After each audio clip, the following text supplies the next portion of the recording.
बजे के मध्य समाचार में अपने के स्वागत है। हम वंदना शुरू करें अभी तक के प्रमुख समाचार से।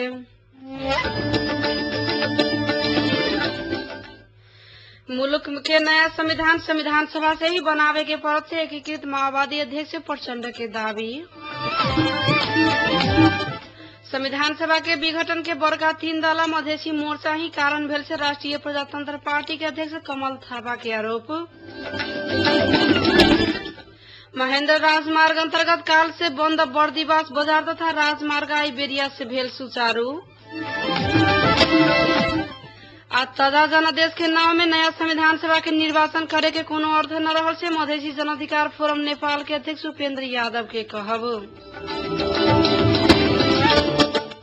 अब समाचार विस्तार से। विद्युत के पोल गिरला के 5 दिन बीत चुकला पर भी मरम्मत न भेला बाद सर्लाही के ईश्वरपुर एक बासिंदा अंधकार में रहत आयल है। पोल गिरला से सखवन, खूबलाल टोल, बारान टोल, नरेश खोर लगायत के स्थान के 150 घर दूरी के अंधकार छायले है। 4 दिन पहले आयल हवाहुरी मंदिर कात में रहल पोल गिरला पर भी मरम्मत न भेल से स्थानीय बासिंदा सब शिकायत कैले है। पोल गिरल के जानकारी प्राधिकरण के देला पर भी प्राधिकरण ध्यान न देले से उसे आरोप लगेले से स्थानीय अमीर हुसैन मिकराली बतौले छथि।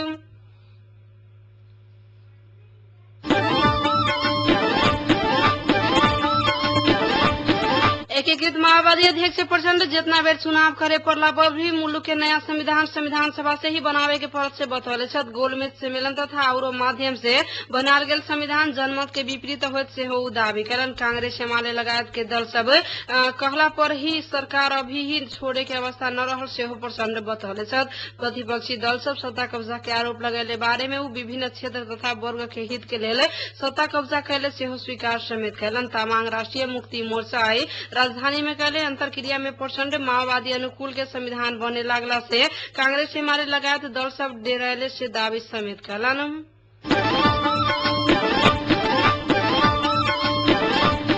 नेकपा एमाले केंद्रीय कमेटी के बैठक अभी जारी रहल। पार्टी केंद्रीय कार्यालय बल्खू में जारी रहल बैठक में पछिला समय पार्टी में देखल गेल आंतरिक संकट के विषय में छलफल भेल रहल है। राज्य पुनर्संरचना में पहचान के सवाल में पार्टी सकारात्मक न देखल गेल से कहित आदिवासी जनजाति तथा मधेसी नेता सब पार्टी छोड़े के अभिव्यक्ति देवे लागला के बाद ओकर समस्या समाधान के उपाय खोजे के बारे में भी छलफल भेल रहल है। पहचान के सवाल के पार्टी महत्व न देला के कारण संविधान सभा भंग भय पुगल से असंतुष्ट जनजाति मधेसी नेता सबके आरोप रहल है। आई के बैठक भी असंतुष्ट जनजाति तथा मधेसी नेता सब सहभागी न रहल है।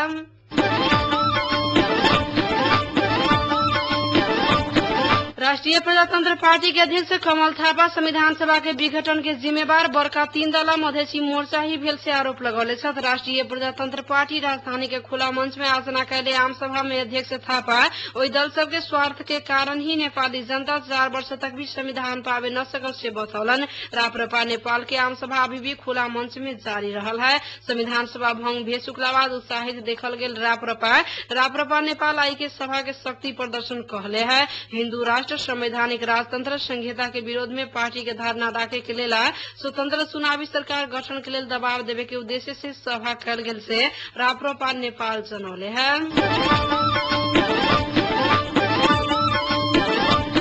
महेंद्र राजमार्ग अंतर्गत काल से बंद बर्दीवास बाजार तथा राजमार्ग आइबेरिया 3 बजे से खुलल है। हत्या कल गेल अवस्था में फेला पड़ल मनोज फुआल के हत्यारा के पहचान करके कड़ा कार्रवाई कल जाते सहमति भेला बाद बंद पूर्व पश्चिम राजमार्ग तथा बर्दीवास बाजार खुलल है।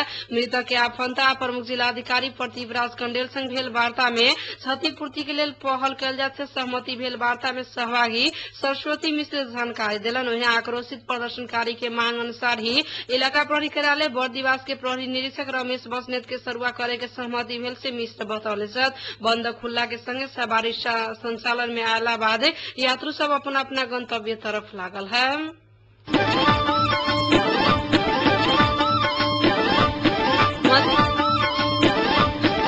मधेसी जनाधिकार फोरम नेपाल के अध्यक्ष उपेंद्र यादव ताजा जनादेश के नाम में नया संविधान सभा के निर्वाचन करे के कोनो अर्थ न रहल से हो बतौले छथि। यादव संवैधानिक कानूनी जटिलता अतिरिक्त कोनो नैतिकता के आधार में फिर जनता समक्ष वोट मांगे के लेल जाए के से प्रति प्रश्न से हो कैलन।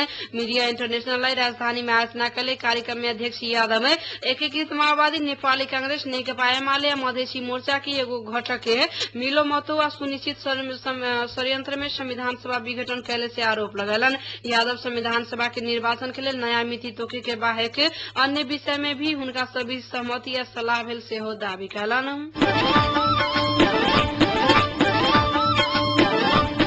एमाले वरिष्ठ नेता माधव कुमार नेपाल 4 वर्ष तक कहले मेहनत के जेठ 14 में सदुपयोग करे न सकला से अब के दिन में वैसे शिक्षा लेके अगाडि बढ़े के पड़त से बतौले छथि। हिमालय इंटरनेशनल मॉडल उच्च माध्यमिक विद्यालय जोरपाटी में आयोजना कैले 19वां स्थापना दिवस एवं नया भवन उद्घाटन समारोह के संबोधन करते नेता नेपाल ये बात बतौले छथि। विगम 2047 साल में 3 महीना में संविधान के मसौदा आयल से उल्लेख करते नेता नेपाल लेकिन अभी 4 वर्ष के अवधि में दल से विभिन्न दाव पेच में लागला से संविधान आवे न सकल सेहो बतौले छथि।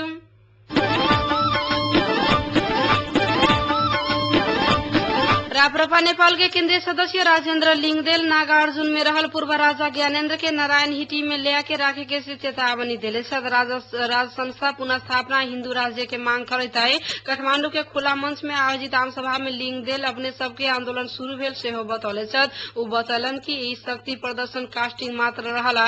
राप्रपा नेपाल के कार्यकर्ता सिर में कफन बांध के आंदोलन में उतरे के तैयारी रहल सेहो बतौले छथि। बेलायत में 12 वर्ष बाद राजतंत्र पुनः स्थापना भेल से प्रसंग उल्लेख करत लिंगदेल ने हमरा सबके राजा के सिर कटल भी न है या कहीं भगाल भी न गेल है, देश में ही उड़ल से दावी समेत कलन। नागार्जुन और नारायण हिटी के दूरी त बहुते न रहल है। नागार्जुन से उठा के नारायण हिटी में राखे के दिन बहुते दूर न रहल से हो दावी कलन।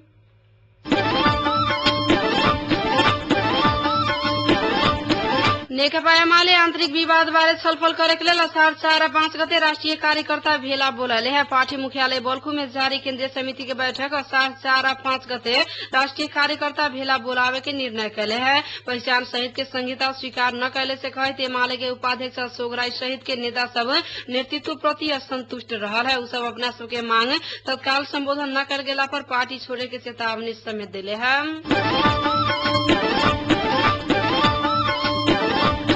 मध्य समाचार के अंत में प्रमुख समाचार एक बार फिर से। मुल्क के नया संविधान सभा से ही बनावे के परत से एकीकृत माओवादी अध्यक्ष प्रचंड के दावी। संविधान सभा के विघटन के बड़का 3 दल मधेसी मोर्चा के कारण भेल से राष्ट्रीय प्रजातंत्र पार्टी के अध्यक्ष कमल थापा के आरोप। महेंद्र राजमार्ग अंतर्गत काल से बंद बर्दीवास बाजार तथा राजमार्ग आइबेरिया से भेल सुचारू। ताजा देश के नाम में नया संविधान सभा के निर्वाचन करे के कोनो अर्थ न रहल से मधेसी जन अधिकार फोरम नेपाल के अध्यक्ष उपेंद्र यादव के कहब। अही के संग साँझ 6 बजे के मध्य समाचार आइटम समाप्त हुई। हम वंदना के दिया जाए के आगे सुनते रहो रेडियो मधेश 89.3 मेगाहर्ट्ज। नमस्कार।